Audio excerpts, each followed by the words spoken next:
Hey guys, welcome back to the PowHerful podcast, the space where we dive into deep conversations that spark transformation, connection, and growth. In today's episode, I am so excited to be joined by the one and only George Bryant, entrepreneur, speaker, mentor, and a man that is redefining what it means to lead with heart. George shares his journey in surviving trauma, the military, and becoming an advocate for emotional presence and authentic connection. We talk all about relationships, how men can show up better for the women in their life and show up more vulnerably, not just as a leader, but also as a human being. Whether you're navigating personal growth, building stronger relationships, or just trying to show up more fully and present in your life, this episode will meet you right where you are and challenge you to go deeper. Let's get into it. Everybody, welcome back to another episode of PowHerful, where I'm channeling my inner woman and hear me roar today. Hell yeah. I am stoked because we're in a thunderstorm in Toronto because I had to fly out to see my little sister and catch up because I adopted this one after we met in San Diego, and I love her to pieces. I've even kidnapped her to Montana, and I'm trying really hard to get her to be there. Oh, I'd be back in a heartbeat. See? It's perfect. I love it. And we have so many stories to share already in just like a year of relationship, but I am stoked to be here. You know, I love doing this. I'm excited to dive into whatever, but I'm just going to give everybody listening a forewarning. I'm a little unhinged. Things come out of my mouth because there's no filter, and I'm just going to cancel myself and pre-cancel it. So if you're mad at me, you don't have to tell me. I love you anyways, but you can just save your opinion. Exactly. And that is George, everyone. Should we say tickle taint? Oh, we're going straight out there. But now We are. everyone's like, what's tickle taint? And I'm like, well, you got to have some context. So first, I do love all of you, and I love my faith. I'm a man of faith, but I've lived enough life, especially like in entrepreneurship at my young, ripe age of 41, to realize that like our freedom, it really comes down to how we see ourselves. And just for context, because this beautiful, beautiful human comes to my events and we love doing them, but we were at an event in Montana. Caroline was there, Kate Berkovic was there, and thanks, Kate, for letting us use your living room to record a podcast. Somebody at the event that I was facilitating shared like a really, really big takeaway, and we've been using the term goosies, like goosebumps. And I was like, oh, I got goosies. And then, of course, I was like, in my grundle, and everybody looked at me. And I got such a big reaction without even thinking about it. I was like, oh, it also tickled my taint. And then everyone was like, did he And I'm like, I didn't cuss. It's just, it had a visceral reaction in my body. So that's where tickle taint came from. It is honestly the best, the most unhinged things, but it's also like my vibe.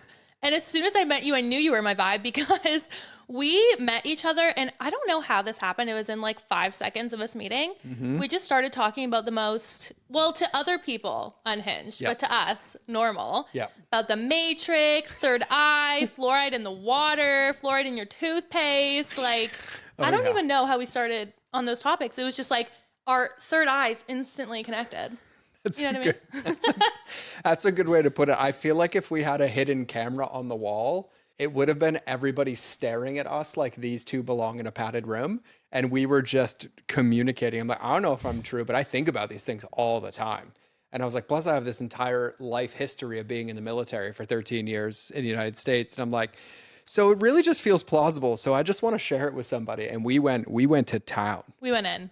We did. We totally did. And then we ended up in the ocean with a couple of our other friends at like 1 a.m. Yep. And that was amazing. Yeah, I think it was Kate who threw out the idea. She's like, I need an ice bath. And I was like, well, I was a rescue swimmer, so like we can just go straight to the ocean. And we didn't go to the ocean. We went to like a minefield of rocks at high tide that we left with welts on our shins. It was awful. To walk in the water. We had people holding up 3 iPhone lights to try to guide the way. But it was a beautiful memory. Like I will always remember it. It was the weekend before Easter. And I was like, this was like the best way to have an event. And who else, goes high tide ice baths at like 1 a.m. at a conference right after you just meet? I know. It was the best. It was good. But yeah, so as soon as I met you, I knew you were a G. I loved you already. And something else about you, you say tickle taints, you say unhinged shit, you're woke, but you also call people out on their shit. And especially that weekend, like without even knowing you, I don't even know. Like you would just say stuff and be like, yeah, that's true. You'd be like, you're hiding. And I'd be like, yeah, that's true. But you do it in such a way, especially because we're on the PowHerful podcast, with women, that it doesn't come off as like aggressive or attack. It comes off as, I see you. I understand you. You're welcome to be vulnerable.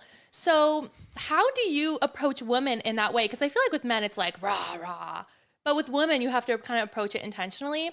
Is that something you do with thought, or is it just how you are?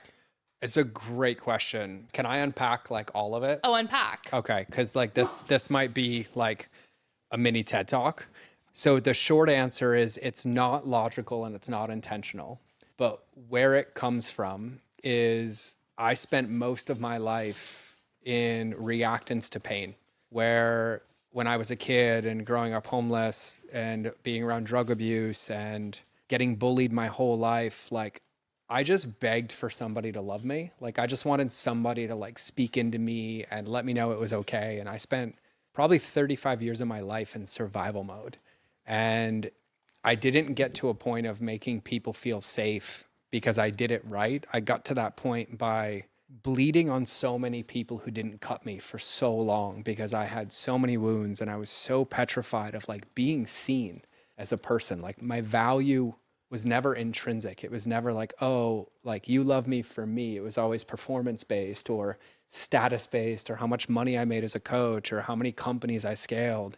But I was hiding in plain sight. And I was blessed in my life and in my even entrepreneurial journey to have some incredible people that I met that quite frankly didn't believe the bullcrap that was coming out of my mouth. And the more I talked, the less they cared. And the more I shut up, the more they loved me. And it started to like unravel this negative belief that I had that somehow I wasn't perfect, whole, and complete as I was, or somehow I was only allowed to be a human if I was perfect, or if I always had the right answer. Like there was never grace in space. And so through, quite frankly, 25 plus years of coaching people, 20 years of coaching people, like I started coaching and leading people in 2002, so 23 years. I basically made every single mistake. And the one thing that I always had is I had the intention of like, I just want people to feel the love that I never felt. But because I was so wounded on the inside, I avoided doing the work on myself by coaching other people. But by coaching other people, I ended up unintentionally hurting other people because my come from was good, but my delivery was horrendous. And I would call people out because I was really secretly calling myself out and afraid to take a different action or to be vulnerable or to be authentic. And so it's not something where I logically think through, or like when we were having a conversation, it's like cues that I notice now because I've had every single one of them. And I'm like, no, I just want to know who you really are, not like the story of you, not the social media version of you. Like, I want to know your heart. Like, I want to know what you're afraid of because I am too. I also want to know what you're passionate about because I am too. Like, I don't want the, hey, how's your morning? And it's like, great. I'm like, I'd rather you tell me you spilled coffee on yourself, you stubbed your toe, you're extremely pissed off, but you're still choosing to push forward. And I feel like I was lucky to grow up in an era before social media. And that's what conversations were like. And then this tool that's been invented that's supposed to create connection creates so much disconnection and we lose the art of relationship. And so I just have this deep desire with every single person I meet, no matter what your belief system is, no matter what your political views are, what your faith views are, or anything, is that like, I see you. And truthfully, it even got uncomfortable when I met you and Kate, because you would tell me things like, I do. And you're like, it's like you just stare into our souls. And I'm like, No, because you would say something so not abruptly, but like calling me out in a sense of like, okay, so you're doing this because you're afraid, or you're doing this because of this or whatever. And then you would stare until I would look at you and then like, okay, like let me look away and look around the room. And then I'd come back and you were still staring until I was just bawling my eyes out. So yeah, you did stare into our souls for sure. I think for me, like what I've realized is like what I crave is connection. Yeah. And I think I fell into this trap for most of my life that connection was contrived through the words that I spoke. But it's really the antithesis of connection. Like I never knew how to be in a relationship with myself or how to be in silence until I like spent a decade like in what I would call like a trial by fire of like really diving into all of this. And becoming a father as well is massive. Like you raise an infant and you realize they somehow magically communicate without words. And even you having a newborn baby near you now, you start to realize like how much time and energy we waste just speaking words instead of like actually connecting. And I think I was blessed that I had a few people in my life and my faith where I got to experience what like love and connection really was without all the filler. And then like once you feel that, you're like, I just want to give that to everybody. And even to that point, like we've known each other for over a year now. And even now when we have conversations, I'm not as aggressive as I was when I met you. And it's like this constant softening for me is like, I go through my own journey and my own trials. And I'm like, oh, I could have asked a question instead of made a statement. I could have created more space. I could have, poured into them more. And I think it's like the art of relationships has been lost. And it's just this era of like swipe right, swipe left, check a box, check a box. It's like, I even have friends that live in Austin, like my friend Angie Lee, who I love to pieces. And she's like, living in Austin is like my career as being a professional friend because it's all about like status and did I go and did I check this and hit this and boom, boom, boom. But it's like this real art of connection has been missing. And like, that's the hill that I want to die on.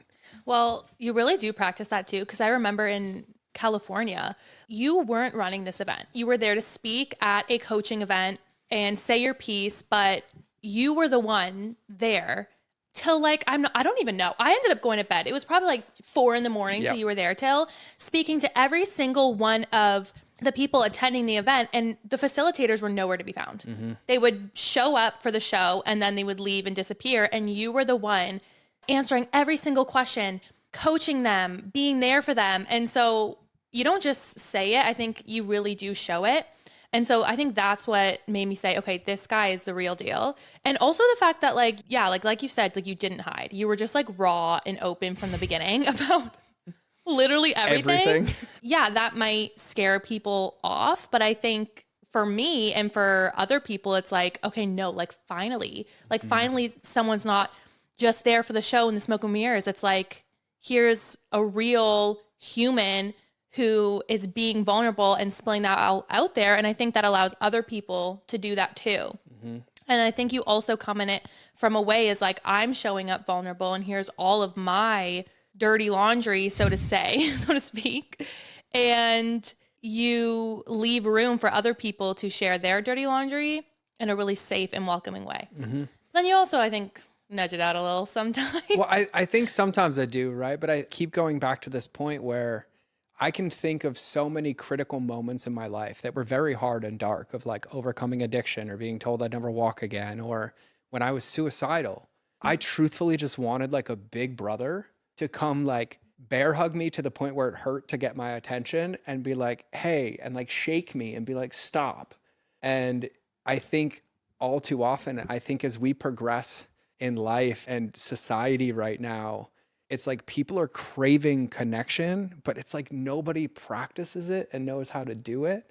And yet all of us have those days. Like it doesn't matter what level of business you're at or what level of life you're at, whether you're in a relationship or not, you're a parent or not, like we all face challenges every single day. And it's turned into everything being a highlight reel. And this realness is missing. And even to your point, I don't share vulnerably and authentically for anybody else. I do it because it's my personal freedom. Yeah. It feels like if I don't, I'm locking myself in a prison and I'm the one with the key. And it's actually my son has been so pivotal in this because I'll tell you, like he's at 8.5 G. He's love the him. cutest He's ever. the cutest. I love him. But like he just owns who he is. And he's not doing it because he doesn't have a paradigm of like, is this person going to judge me or like me or not like me? He's just expressing himself. And I think I spent so much of my life repressed in that, like I wasn't welcome. Like even 13 years in the military, like I wasn't allowed to be a human. We were taught to be robots. And even as a kid, it was like survival all the time. But once you taste freedom and you realize that like you can go through this whole life, however long God blesses you to be on this planet, and there's only one person that you're guaranteed to spend the rest of it with, and it's yourself. And I avoided that relationship. And it's like I would become this shell of me or this like avatar of myself. I'd be like, oh, when I go to this event, I'm going to be this person. But when we go to dinner, I'm going to be this person. Yeah. And then when like I get on a coaching call, I'm going to be this person. But when I'm on the podcast, I got to be this person. And it's like you're trying to live this like multi-life thing that's just exhausting and leads to burnout. And I think I've experienced it so many times of like gaining and losing everything from money to friends to businesses. And I'm like, I'm the common denominator in all of this. And if I just be human and have authentic conversations. It doesn't mean everyone's going to like it. It doesn't also mean that like you have to be authentic or vulnerable back. It's just how I choose to operate. And it feels like freedom because like I can put my head on the pillow at night and not worry about what story I told or like who I was that day because I just get to be authentically me. Yeah. No, I love that. Like even just being around you, I think it affects me too, because I'm like, well, he's not hiding and he knows me now. So when I show up with like, you know, my different masks that I wear, like even when we talked about when we first met and the conspiracy theories and stuff, like I don't act that way 95% of the time. Like that is a mask that I put up and I do not put that out into the world because I know some people can't receive that. So I think it's a habit that I have, but I know when I show up in that way, when I'm around you, you're like, bullshit. Bullshit. And I know you operate that way with a lot of your clients too. And a lot of your clients are female. Was that on purpose or was that just something that happened? That was something that happened. And I even like, I can tell you why it happened because I can go back 3 to 5 years and they were all male. And it's so interesting because like I'll put labels out there of like feminine and masculine, right? As somebody who used to coach this, is I was so in my wounded feminine, I attracted clients that were male that like dominated me and told me what to do.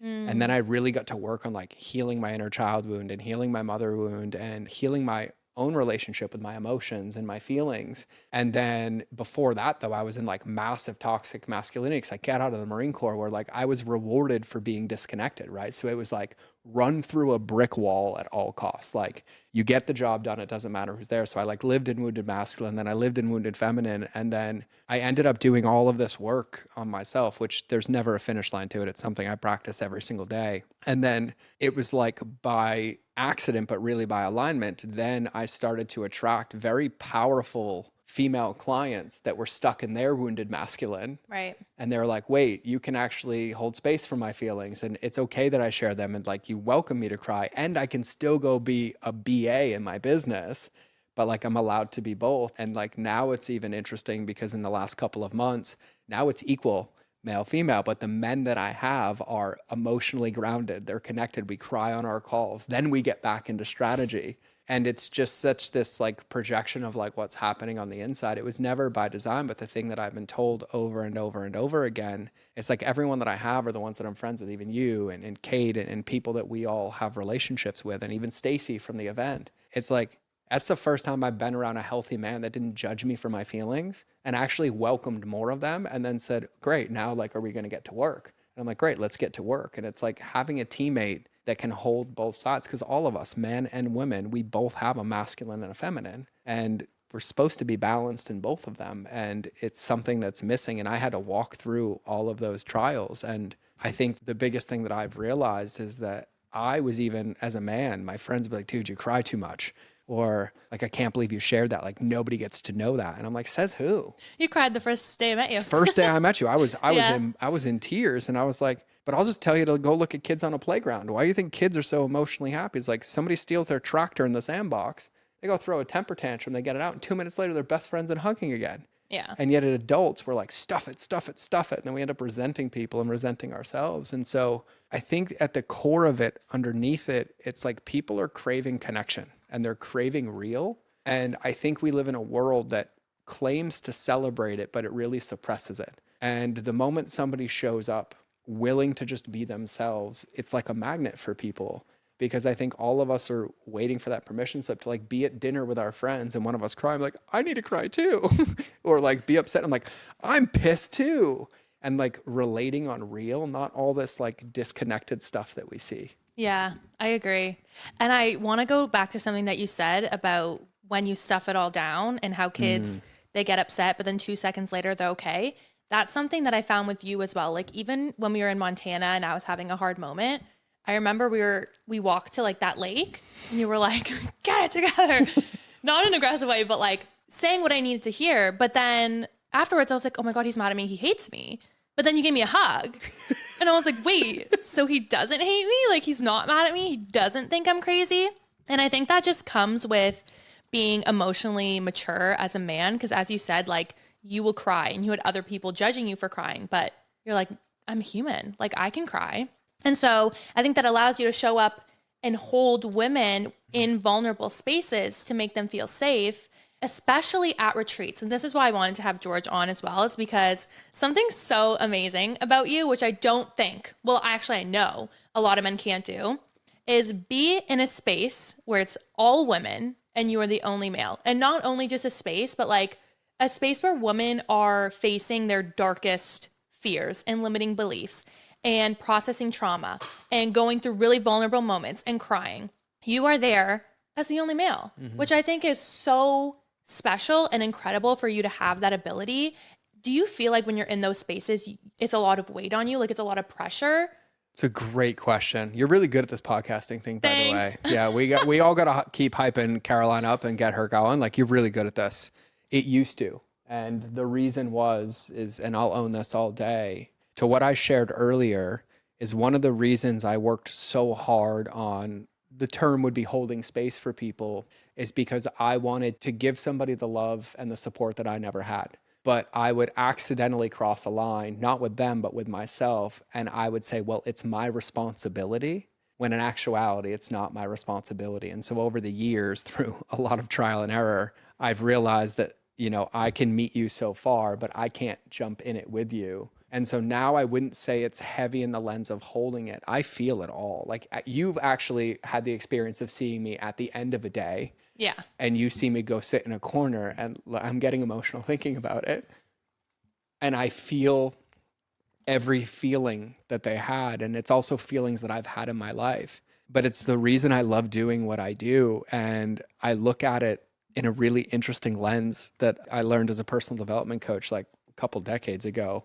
They used to always use this analogy like, hey, when you come into this room, there's an outfit you're wearing. And that outfit feels like your identity. But for the weekend, I just want you to take it off.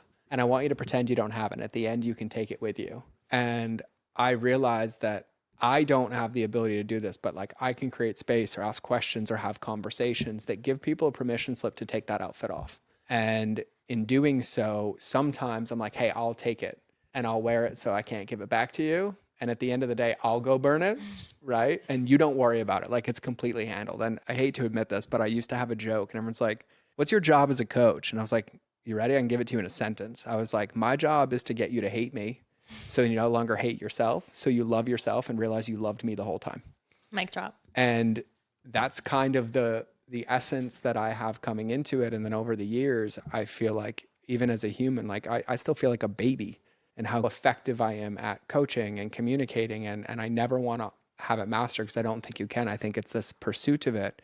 But even in that lens, it evolves all the time. And the deeper love and respect that I have for myself and the deeper I'm aligned to my values and the deeper I am in the things that matter to me, like my faith and my friends and my family, the easier and easier it is to show up in a space for somebody and allow them to be their fully authentic self and then not kind of burden that weight or take that on, but instead being like, hey, I see you and I actually know what it feels like. But here's the thing, I promise you, you're not in this hole alone and I will jump in the deep end with you and I will get in your mud puddle and we're still going to walk out of it, but I can't make you step, but I will be here like every step of the way. And, it's interesting you say that because I'm like the honorary dude in so many You are. female masterminds. Like, it's like, hey, we're having a girls' night and George. Or like, hey, we're going to get our nails done and George is coming. Well, a lot of your best friends are girls, like Bella and Nancy. 1,000%. And me. And you. and so many of them. And I think it boils down to the fact that I am okay to be authentic. I don't feel bad and wrong for being in those spaces. But even when I'm in those spaces, you've been in them. And by the way, ladies, I just want to acknowledge I'm the only dude that's here. And I'm probably more nervous than all of you. But I allow myself to be expressive when I need to be expressive. And I allow myself to feel when I need to feel. And you've even seen this where they're like, I'm like, I just need a minute. And like, I get to feel something and they're like, oh, and I think I just allow myself to be fully expressed no matter what the situation is at hand. And that allows anybody, men and women, to feel safe because I have the same thing on the other side where I'll go into a bucket of men, like a mastermind of men or a group of men, and they are like go-getters, right? Like they're like, I'm taking over the world. I mean, I had a call today and someone's like, I have 2,362 days to acquire a net worth of $2.13 billion. I was like, what is that, like 7 years? He's like, yeah. I'm like, how close are you? He's like, not close at all. I got, close to 100 million. I was like, okay. And then like, it's this big aggressive convo. And then I'm like, dude, that scares me. And then I start crying. And then all of a sudden they're like tears, tears, tears, tears, tears. You So can bring tears out of anybody. it happens on both sides. And it goes back to my previous point. I think even in the world we live in, we were talking about this before we recorded. I think we even live in a world now where it's like man, woman, man, woman. But I'm like, how about person, person?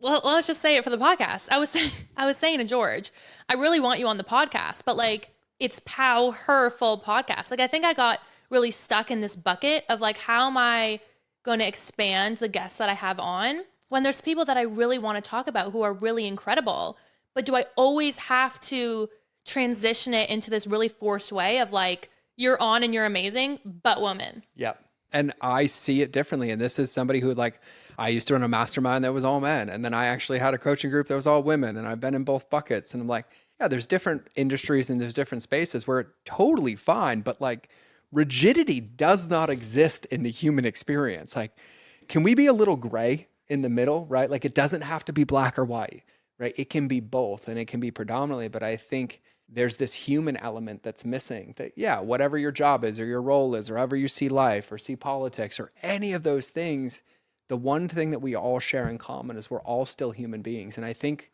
the gift that I have, and I'm so grateful for God for this, is that I've lived so much life and experienced so much death and been so close to death numerous times and losing like 32 friends to suicide from the Marine Corps and witnessing the things that I witnessed. Is like when we really get to those moments, we're not like, oh, I don't want your comfort because I'm a man or a woman, or I don't want your opinion because I'm a man or a woman. It's like we just crave human connection. And that's the part that I fight so hard for in coaching and consulting in my podcast and anything. I'm like, it's not man or woman. I'm like, I just want connection. I want my son to grow up in a world where people trust and love each other because they're a person, not because of their job, not because of the color of their skin, not because of their faith or their religion or their politics, like people. And that's a hard concept to understand, I think, in this current time. And I think the blessing is I got to live through situations that I don't agree with. And war is not something I agree with. But I can vividly remember dudes fist fighting each other because they quote unquote hated each other's view of the world. And then an hour later, saving each other's life and then being best friends forever. And they are two polar opposites, but there's human connection on the inside. And that's the thing that I think is so powerful, is that we all can relate to each other. I relate more to things that I hear from women speaking half the time than I do for men. And I'm like, oh no, like I want you to speak to my emotions. Like I'm like a big dude who cries. Like I get more tissues out than anybody. Yeah. And I think instead of being rigid with it, it's just what resonates with you. And even you on this podcast, like you can have a dude, your example, who climbed Mount Everest and he's sharing his story and his struggles. And there's going to be an incredible woman who listens to your podcast. And here's the funniest part. There's going to be dudes that listen to this podcast. Like I think about our friend Kate. It's like women, women, women, and a couple secret male clients where they're like, I just want to work with you. And I think we all just need to like surrender to human. Yeah. And release the rigidity a little bit around the labels. Yeah. No, I agree. That's another great example of you calling me out because I needed to hear it. I was stuck in this box and you were like, or we're just human. And I was like, yes, you're right. Well, I got to add a point to that because one of the boxes that I get pissed that people put you in is how old you are. That's one of the things too, was when I met you, well, you were saying of like, oh, like success, this, success, that. Like, I didn't know anything about you. All I knew was you were this cool dude who knew a lot about marketing. And so I never felt like you looked down on me or like I was a nuisance talking to you or because you were older and a male and I was a young female, that there was any division there. I felt like you just saw me. No, and I think like just to tie these two together, I'll even publicly acknowledge and apologize for something. But to tie these two together, like the male female is the same thing that happens with like, oh, she's young, or oh, he's old, or oh, he's a millennial, or oh, he's a Gen Xer, or oh, he's a Gen Zer, right? Some people have picked on me and they've realized that they're in the same category as me. Interesting. But there's all these labels that come out. But then you have to ask yourself, like, what wisdom or experiences are you missing because you so quickly label somebody and check them out? And I will tell you this, and you know this about me, I've probably learned more from you than I've gained. And one of the things, and I love you to pieces, and I'm going to publicly apologize on your podcast. Oh God. Don't worry, you're not going to cry, is I pick on you about being a vegan. And it was out of love, like big brother love, because I was accepting of it. But not once did I ever think about how it made you feel. And you were having a conversation with a mutual friend of ours, and you're like, I don't call them out, you out on your beliefs. I don't call you out on your beliefs. And I was like, I am such an a-hole. And have you noticed that I have not said a word? No, you haven't. And I won't say a word. And I'm sorry, because you are one of the most heart-centered, loving, aligned women that I've ever met in my life, who goes out of her way to accept other people and love other people and not prejudge other people. I hate you right now. I love you, but you're making me cry. I'm crying too, because I think about it, and I think about the things I've learned from my son at 8. And I'm like, but who says an 8-year-old can't teach me something, or that you can't teach me something? And so there's just like this obsession with labels. And when I see people put them on people, I used to put them on people. And it wasn't because I didn't like them. It was because I was scared of who they were calling me to be. It exposes my blind spots. And as fun as it was to joke, I jumped on the bandwagon and I was like, oh, and I was like, I've converted more vegans than anybody. And that's a true statement. I used to be a paleo food blogger. And not once did I ever ask you how it made you feel. Not once did I ever say, hey, does this bother you? And then it created this like unspoken tension that didn't matter, when like I would give my life for you and I love you like you're my daughter. And that's how I talk about you. And I think there's a deeper lesson for all of us in that, to where underneath every one of these labels and underneath every one of these projections, there's this little human, whether you choose to see him like this or not. There's this 5-year-old little boy or girl that is just screaming for connection and a friend on the playground. And we're so quick to put people in buckets, or we put homeless people in buckets, or the person who comes up to us at the airport, or the one that's asking us a question. And before they even have a chance to share themselves with us and us to get to know them, we put them in a label and we rob ourselves of the gift of them. And I think it's not just man, woman, it's age, it's labels, it's demographics, it's politics, it's religion. And I think the invitation for all of us is to look a level deeper and like to go a step deeper. And I am not perfect at this. Like, I cry about this more than anything, because I think about all the powerful people I've met in my life have been people that years ago I would have put them in a bucket. I'm like, nope, nope. And then I look at you and I repeat you all the time. And some of them I'm like, get out of my head with some of your sayings that catch on like wildfire. And I'm like, Caroline is with me all the time.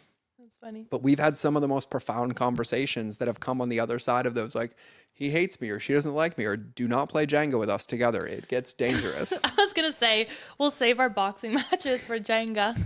Undefeated. But even then, I think that there's just an invitation for all of us to connect deeper. And I realize, and I can't speak for anybody else, but I realize that even when I would poke fun of you out of quote unquote love as a vegan, it wasn't out of love. It was out of my own insecurity, because I was jealous of how convicted you were and how leaky I was in certain areas of my life that I didn't want to acknowledge.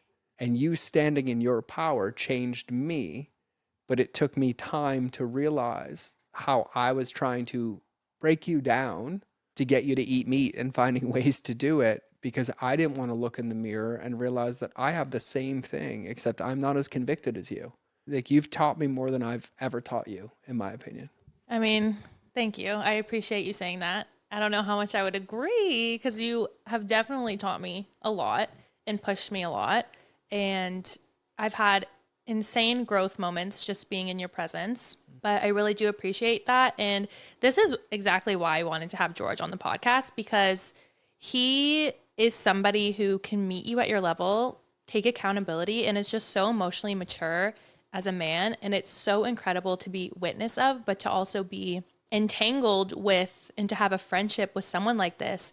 And so something that I want to ask you is, how do you feel that men are missing the mark when they approach vulnerability, and how can they shift their actions and their perspective and their mindset to really show up and meet not only women, but men in their life and their friends and their family to this level of awareness? Because what you just showed for everyone was just incredible. It's a great question. And I think it's a 2-path answer. What I see happening right now, and I'll just call out what I see and label it. women want men to show up a certain way, and men want women to show up a certain way. And both of them have their thumbs up their butt waiting for the other side to magically do it. And I think all of us are missing authenticity, emotion, and intimacy in a majority of our relationships. And so I think there's a couple of parts of this. And one of the things that I see now, as I have like the healthiest relationship I could ever have and the happiest I've ever been, is prior to, is I was always wanting friends, partners, business partners to show up differently to fill a hole in me that I was supposed to fill on my own. And I think that that's what happens a lot, right? And I fortunately end up in a lot of relationship coaching by proxy because I end up in their business. I'm like, and we can work on your relationship too. And I end up in that bucket. But I think the challenge that I see for everybody is everybody's waiting for the other person to act. Everyone's like, oh, well, I'll start showing up that way when he shows up that way. Or I'll start showing up that way when she shows up that way. You've coached me through many moments of this. And to my best friend, TJ, who you know and love, one of my favorite questions that he asks people, and he asked you this on the front porch in Montana in front of an Airstream trailer with an outdoor shower in the woods, so you got the full Montana experience. Yeah. Is if we take the term relationship and we don't mean it romantically, you just apply it platonically to friends, to business partners, to clients, or to relationships. The question is, what are you bringing to the table that's going to invite the other person to your level? Right. So just for context, we were at the Airstream chilling, hanging out. This is the first time I met TJ, which shout out, I'm going to have him on the podcast because he's incredible. But I was just going off about, because I was recently single, I want this in a man, and I want this, and I want him to act like this, and I want these values, and I want this and that. And he was like, okay, so what are you going to bring to the table? And I know I have a lot to bring to the table, but when he asked me that, I just didn't have anything to say. I was speechless because I'd never thought about it in that context. Yeah. And I think that that's the answer. And it's like for men particularly, we live in a society, and like, I'm 41, right? So I kind of grew up in the, like, you don't cry, like, suck it up, toughen up. But it was like the end of that era as we were getting into like some social media and connection. And then it went really, really soft. And it's like, cry all the time and be like, and I'm like, what if it's both? And what if it's okay to be both? Right. And it's the same for women, where like we're in a time right now and we see this across the board where it's like, I don't need a man, so I'm going to go wear the pants in every single bucket and then get upset that I don't have feelings or a relationship. And I'm like, there's nothing wrong with that either, but it's not one rigid way. It's both. And I think the answer for men and women is it starts with all of us owning our own experience. Like, no one's responsible for my happiness, right? I have a pastor I love, Stephen Furtick. He said this in a book. He said, your joy is your job, right? And it's something that I teach my son. But in owning that experience and owning that, like, I might not feel good, or I might feel empty, or I might have a need and a desire, me owning that first allows me to communicate it effectively with an invitation and not a freaking ultimatum. An invitation. Right. Of like, hey, Caroline, I love you to pieces. I would appreciate it next time if you didn't text me 4 months after my birthday. And No. I'm just messing with you. I'm just messing with you. And truthfully, it was the best late birthday gift ever, because I was like, oh, she thought about me and sent me a birthday message. You don't understand the pit in my goddamn stomach when I realized that I didn't say happy birthday, because I knew, like, that's the thing. I knew it was your birthday. Like, I knew it. And I don't know what the hell happened. And then that realization that like poked its head in, and I was like, oh no, I'm literally the worst person in the whole entire world. And again, he hates me. And I think there's a point in there, and there's a coaching point in there. You messaged me and I responded instantly. And I was like, oh my God, I love you so much. Thank you for telling me. I've been having one of the hardest days, and this just filled my bucket. And I think to that point that I was making about like our joy is our job, part of that is knowing who you are and knowing what needs and desires you have. The second part is not assuming that you know what's happening on the other side, and that you have the courage to ask the question instead of believing the stories that we tell ourselves. Because I've had the same experience with you, and I've talked to you about this. I'm like, Caroline, it just feels like you don't want me around. I don't know what's going on. And you're like, not at all. I have this and this and this. And I'm like, oh, well, it's better to go to the source than it is to make up a story and then spiral out of control.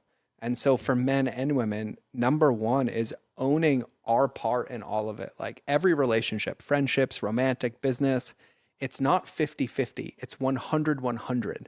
Like I am a perfectly complete whole human being and I'm choosing to meet you at the same level. And here's my needs and desires. Can you meet them?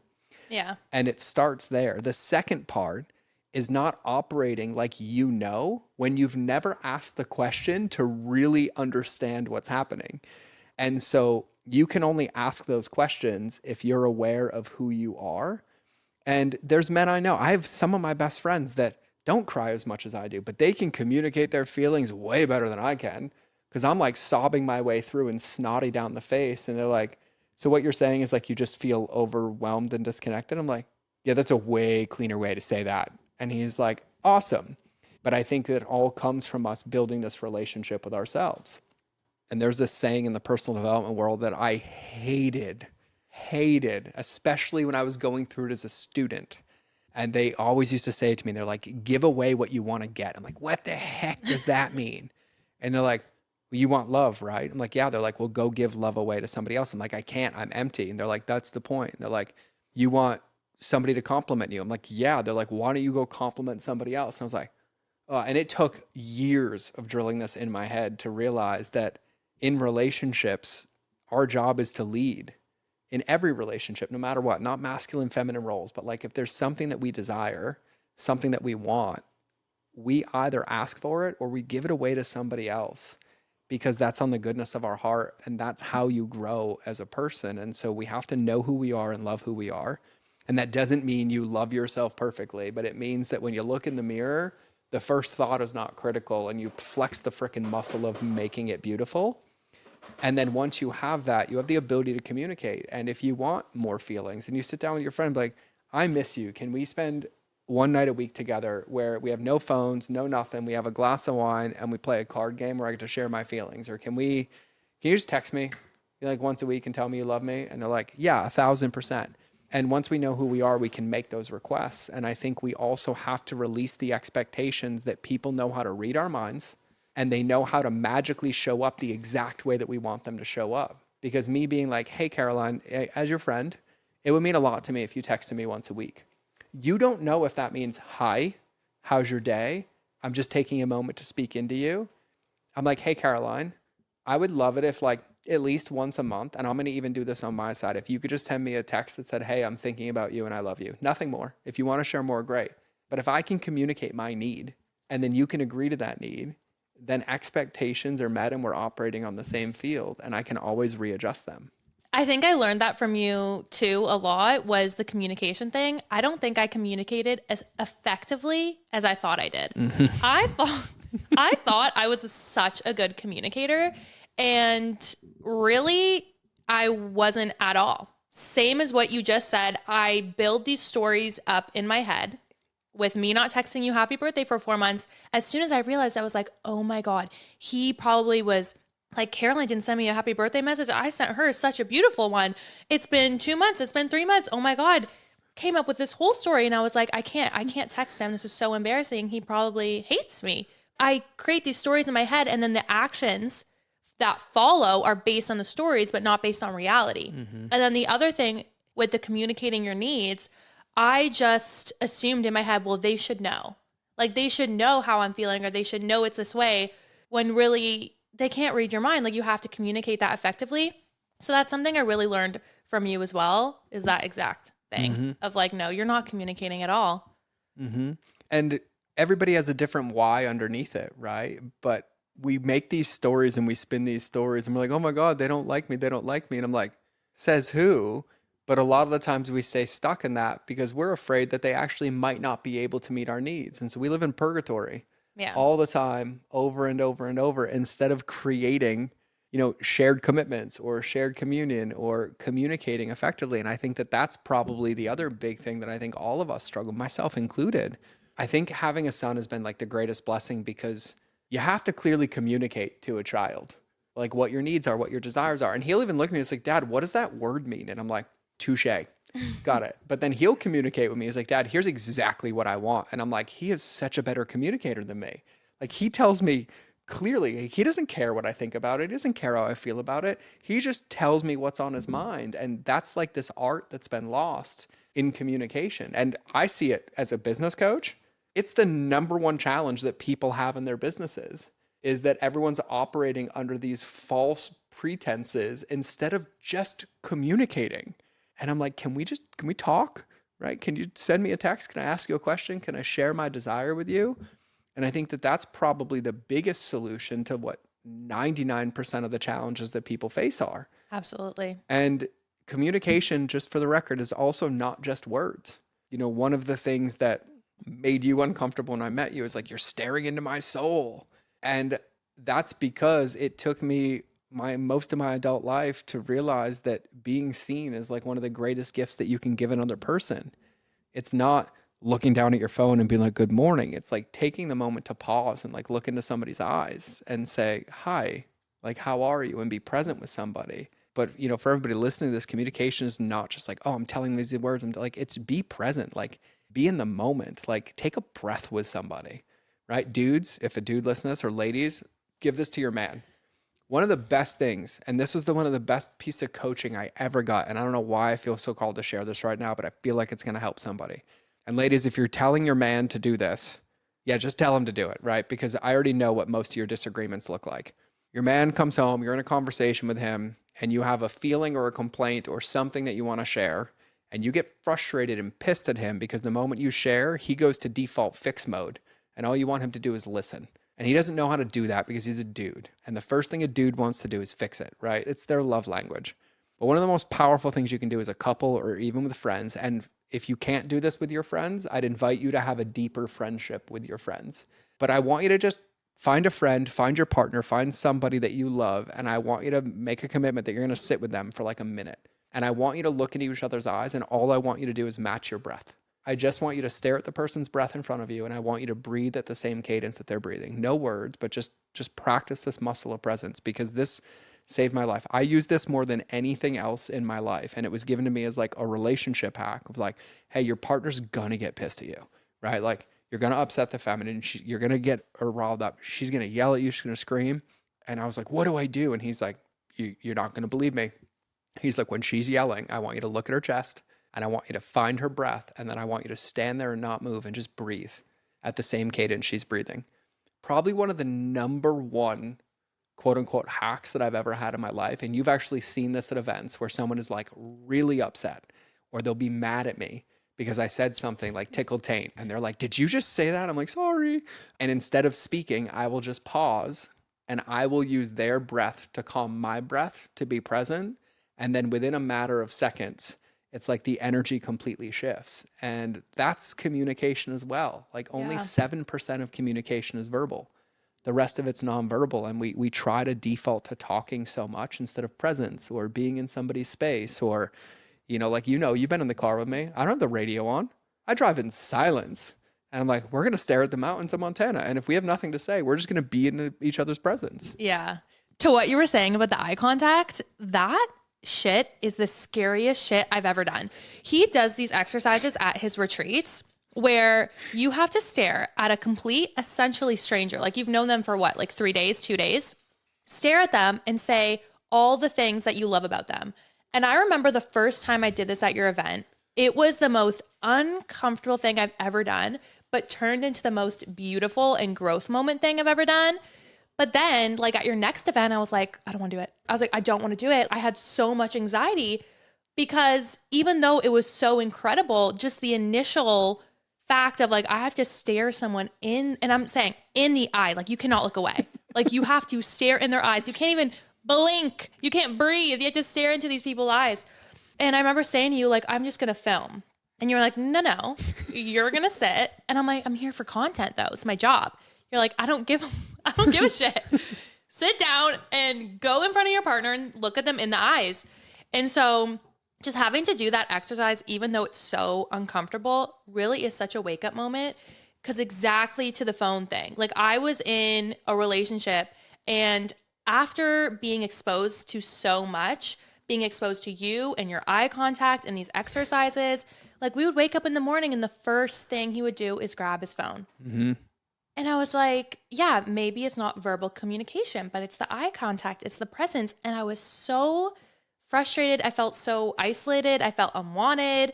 All these things started to come up. And what I really realized was maybe this person in front of me isn't capable of being present. And to what you said, communication. And I actually give so much props to you for really pushing me in this area. I remember even just calling Kate being like, I have to say something, but I'm so nervous. I was shaking. Anxiety was through the roof, but I did it. I called them and I said, hey, this is what I need from you in the morning. It's completely okay if you cannot give that to me. Mm-hmm. And that's the other thing I learned from you. It's like you can ask someone something, but if they can't give that to you, you cannot be angry at them. Mm-hmm. You have to move with acceptance and Mm-hmm. say, okay, well, maybe if you can't give that to me, that's okay. Mm-hmm. But this is what I need. Mm-hmm. And this is my standard. And this is what I want for a relationship. Mm-hmm. And you have to walk away.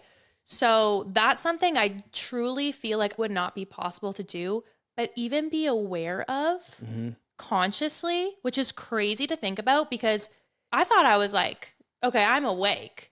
But the amount of growth you go through and the amount of spiritual awakenings don't stop. It doesn't stop at 1, doesn't stop at 2, it keeps going. So I thought I was like, okay, aware and intentional about things. But then, yeah, just going through that at your event and being friends with you and being pushed into these situations where I have to speak up really helped me. And then we came to the conclusion that he could not meet me at certain levels that I really, really desired or that I needed, that I wanted in a relationship. And so that saved me a lot of months. And then there's George being like, I knew it wouldn't work. That's not what I said. That's not Okay. what I said. But when you go into these things with false expectations because things haven't been communicated, it's not that it can work or can't work. It's that you're not playing on the same field. And if two people are not on the same field because they haven't agreed to the field, nothing can work. Yeah. You're in two different buildings and you're like, but we're living in them. Like, no, you're not.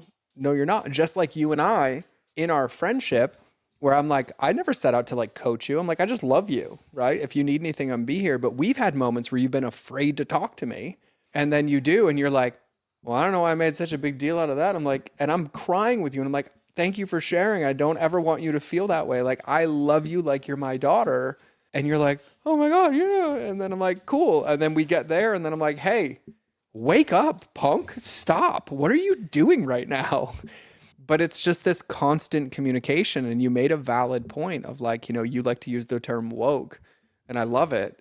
But there's no finish line as a human being. There's no finish line in a relationship. There's no finish line in a friendship, because the moment you think there is one, the relationship starts to die, right? You grow as a person every day. The relationship grows as a person. Sometimes you have friendships or partners where every week you're like, hey, I don't need that anymore. I need something different. Or, hey, we used to do this, but can we do this now? And that growth and that change is like a part of the human experience, and even me from a faith-based perspective, I joke with people, I'm like, the Bible doesn't say happiness once. It's not in there. It talks about being in service and suffering and growth so that we can become this person and that we can give this away. And I think there's a responsibility that a lot of people shun and shuck, when in actuality, it's what we truly, truly desire is to like grow in our relationships, to grow in our business, to grow in our friendships. But it also requires us to realize there's not an easy button, and you can't like swipe right and skip the game. You have to like go through this process and share and communicate, and so much growth happens out of it. And for everyone who's like scared of the eye gazing, it's really, really interesting, because we'll go somewhere, we'll go to a restaurant, and you'll go to order and you won't speak to them until they look you in the eyes.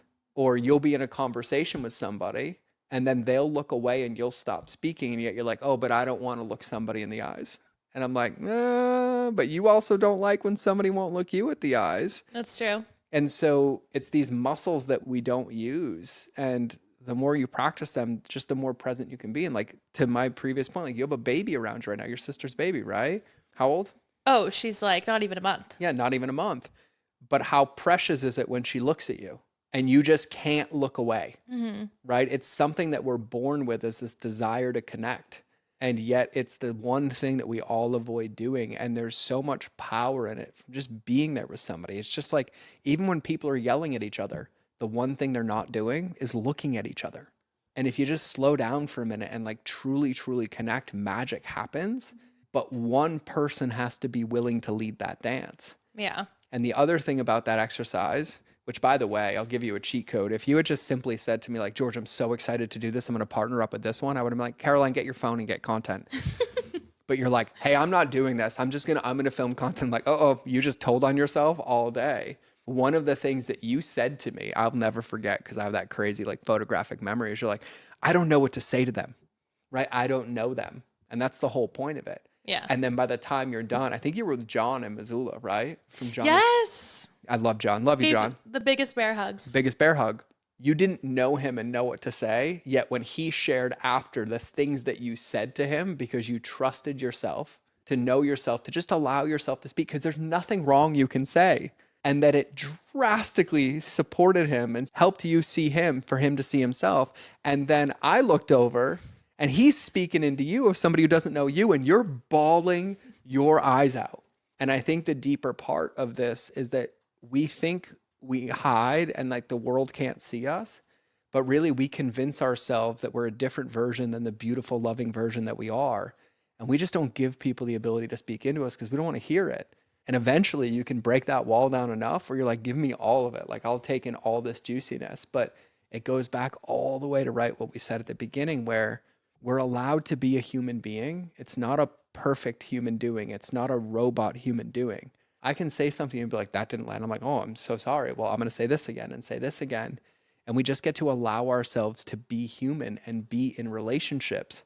And I think that that's the invitation for everybody. Like, even when I go help companies scale, like if there's female entrepreneurs listening to this, it's like, oh, it's my marketing. I'm like, you and your team don't even know each other.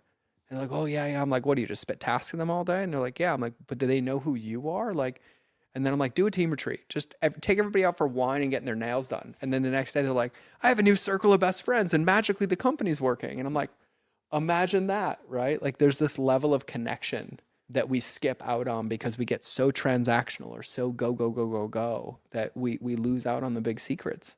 Yeah. So wise. You're like one of the most wisest human beings on this planet. It's because I've made more mistakes than everybody. And to that point, the work is never over.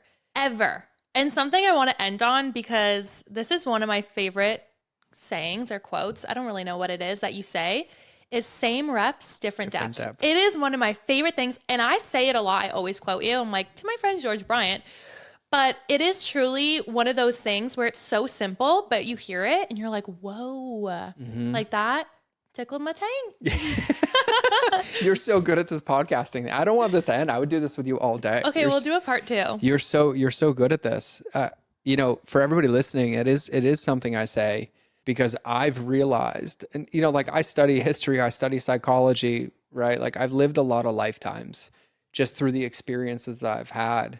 But it's always fascinating to me because humans, myself included, have the ability and the default mode to complicate everything. And I joke with people all the time, and I'm like, if you're a runner, you're not going to get any faster if you add 85 different workouts. It's that you're going to run at a deeper level and hit mechanics at a deeper level.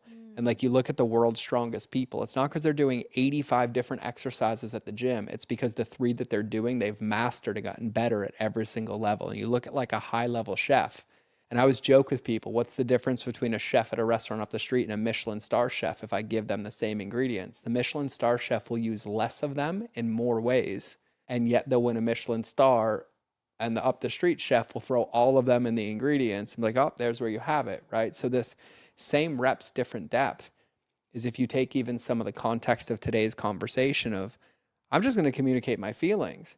Well, you're going to always have to communicate your feelings because nobody will ever read your mind, and your feelings are going to change and your desires and needs are going to change. And so the same reps, different depth is that there's never a finish line in any of this. And for people that are in relationships that have stood the test of time or might be in new ones that are working, it's not because you communicated less than when you started, it's that you're communicating more than when you started, and it gets deeper and deeper and deeper. And so we tend to overcomplicate these things when in actuality, most of the things that we're looking for are really, really simple. We just don't like who we're becoming in the process because it requires work. And once you fall in love with the fact that if you're not doing the work, you're not really living, you're dying. It's just a very slow, painful death because there's no purpose to it. It becomes this exciting thing. Like I think about it as a father, right? I'm not like, oh, I'm the best dad ever. Like every day I cry and I'm like, oh, I could be better here. I'm so excited to create this memory with my son or to communicate differently or to deepen our relationship. And I think the two biggest places that I see it neglected, number one is with ourselves. We're like, oh, I read that book, or oh, I went to that retreat, or oh, I went to the gym for 30 days, or like, oh, I ate healthy for 45 days. And I was like, yeah, but don't you want to live for like 75 more years? And they're like, yeah. I'm like, then why would you stop? You have to keep investing in it.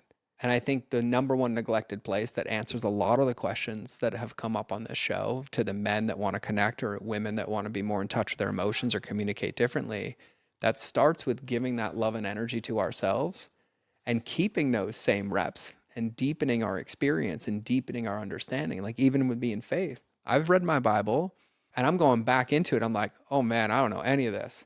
I don't know any of this. And even, some of the books that I reference a lot, it's hilarious because people are like, dude, you know that book better than the author. I'm like, I've read it 31 times.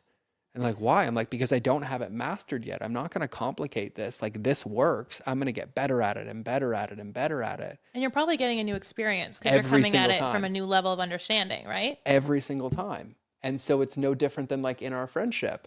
We bonded over conspiracy theories. We got really, really connected. And then the brakes fell off and we're like, we don't know how to be in a relationship as friends. And then through many big conversations and tears and like, he's mad at me and fighting in Jenga and Caroline thinking she can get under my skin. And then it's me just playing mind games with her the whole time. And then, all these different things. But then now we communicate so well. I'm like, girl, I will never hate you or be mad at you. Text me next year, 6 months later. So then I get a half birthday. Like I'm good. I forgot it was my birthday anyways. It's 2 days after Christmas. Nobody remembers my birthday. So sad. And it's okay. But like we communicate now where I'm like, girl, stop. Please. And you're like, I'm so nervous to have you on the podcast. I'm like, I'm more nervous to be on your podcast. And by the way, you belong doing this. So don't stop doing this or I'm going to kick you in the shins. But I think for all of us, we have to kind of fall in love with the fact that we don't really ever want to be at the finish line. Because the moment you're there, you're typically 6 feet under the ground because the rest of it is this experience we get to create. So we got to fall in love with the process. And it doesn't start by doing it with everybody else. It starts by doing it with ourselves first and then sharing that with other people. And I think the fear that we bump into, I even wrote this down in my notebook earlier after a call, is that this process that we commit to, this human experience, requires change. And a lot of us get afraid of change because there's these other people in our life that have an experience of us. And we're afraid of growing because we're going to outgrow people. Not all of them, but like when you change, people really only have like one of three options. They're either going to support you, they're going to change with you, or they're going to reject you. And we don't have any control over that. But what we owe it to ourselves is to be the best version of ourselves, to give that person away to anybody we come in contact with, to our children, to our friends, to our clients, to our partners. And it is this growth evolution that if you don't invest in it, and if you don't water that garden, if you don't keep practicing those same reps every single day and getting deeper and deeper and deeper, I would submit that you're not really living. You're just coasting. And there's going to be a time where you look back and you're going to be like, I wish I did. I wish I didn't stop. And even for me, gaining and losing 100 pounds 5 times, that's 45 kilos for all my European people, Canadian people. But the number one thing that I would say when I got fat again was I can't believe I stopped because it was way easier to just keep going than it was to stop and have to restart again. And so it's an invitation for all of us to be consistent in these areas and master them. I love that.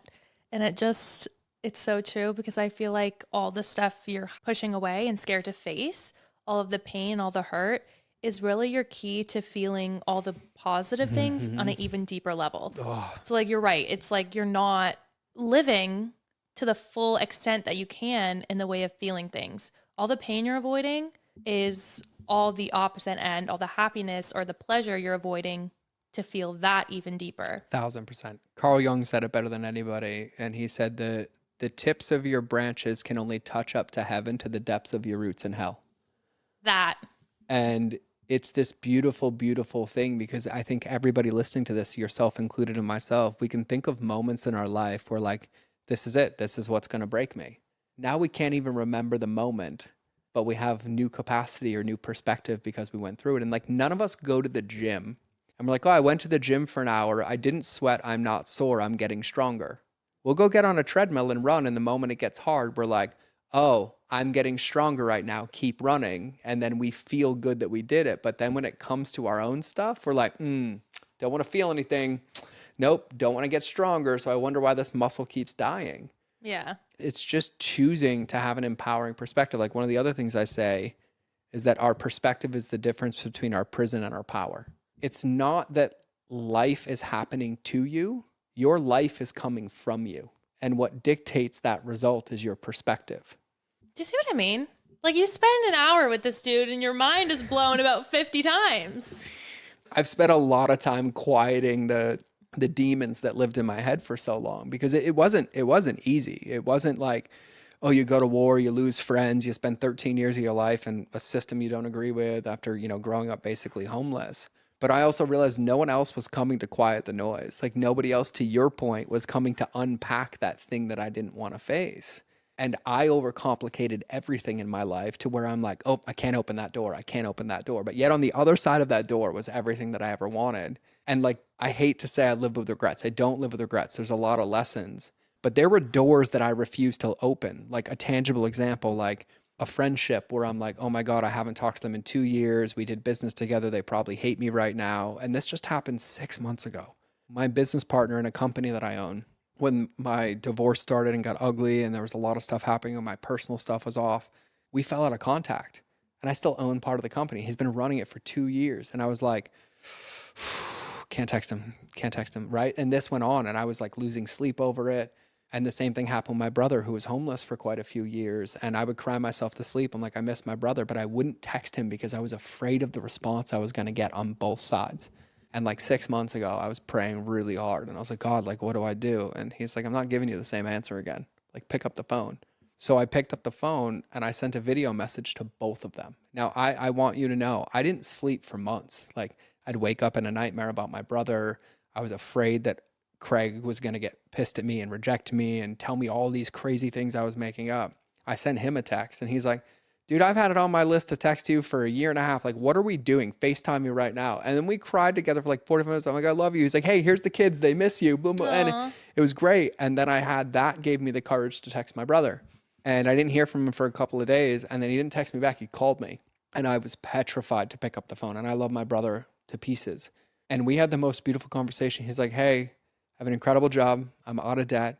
I have an incredible home. I live in Northern California now. I miss you. I love you. I want to text more. And I made this prison for myself over and over and over and over again because I refused to open that door. And I made the door feel so much heavier than it needed to be when in actuality, it was just a really simple step to go through it. I just didn't have the courage to step into the unknown.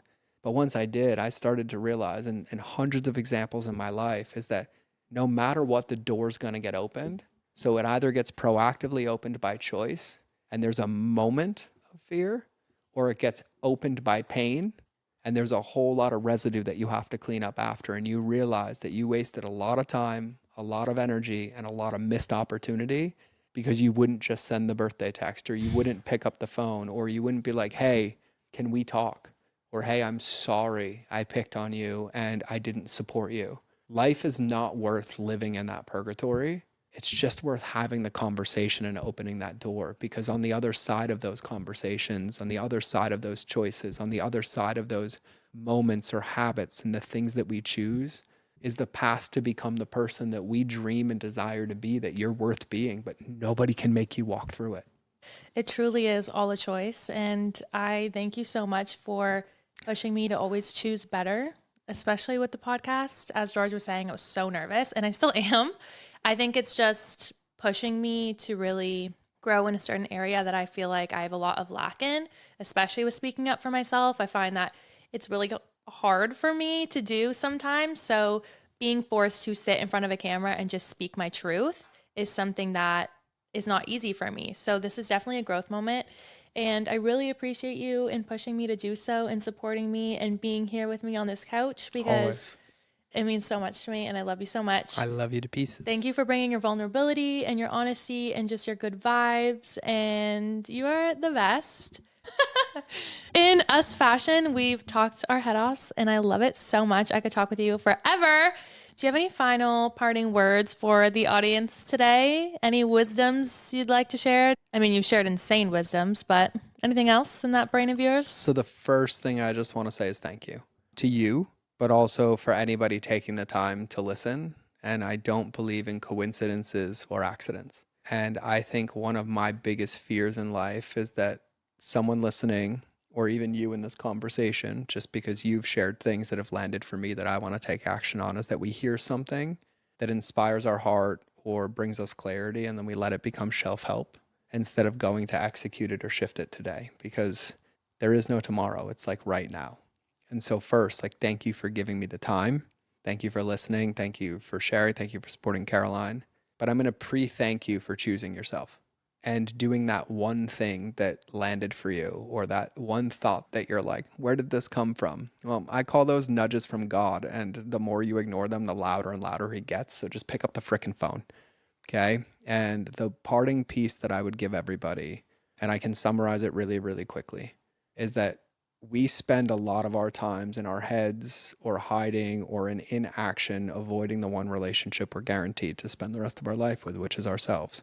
And every one of you is perfect, whole, and complete and worthy of everything that you desire. I don't have any control over whether you get it or not, but you have control over whether you get a chance to have it or not based on the actions that you take. And those actions start by loving yourself. And I would love to submit that today is the permission slip to choose yourself, which could be as simple as reading before bed, or going for a walk, or giving yourself a bubble bath, or scheduling that trip that you've been afraid of, or calling your friend that you were thinking about this whole episode, or telling the world you have an idea about a podcast, or whatever that case is. But if you're hungry and you never put the ingredients in the oven, you can't eat the result until they're finished baking. And so whatever that idea is, whatever that thought is, whatever that moment is, like, just give it a chance and let today be the day that you start. And I heard this powerful quote from a second grade teacher the other day. And she said, oftentimes, if starting feels impossible, it's because we've made the first step too big. And so no matter what it is for you, if you're a no, find a smaller bite. If it's still a no, make it a smaller bite. And it's as simple as, oh, I want to do a post on Facebook. I'm going to write it. Oh, I can't write it. It's too much. Okay, well, here's some thoughts I'm going to share. Oh, that's too much. Here's one word I'll start with, and just write the word down and come back to it. It's like, oh, I want to go to the gym. Amazing. Don't worry about it. Just go for a 5-minute walk. But whatever that thing is that you desire, like, know that you're worth it and know that you deserve it, but nobody else can take that step for you. So this is my invitation for everybody to go pursue one of those things and give it a chance to work by walking it consistently. Thank you for that. That was absolutely incredible.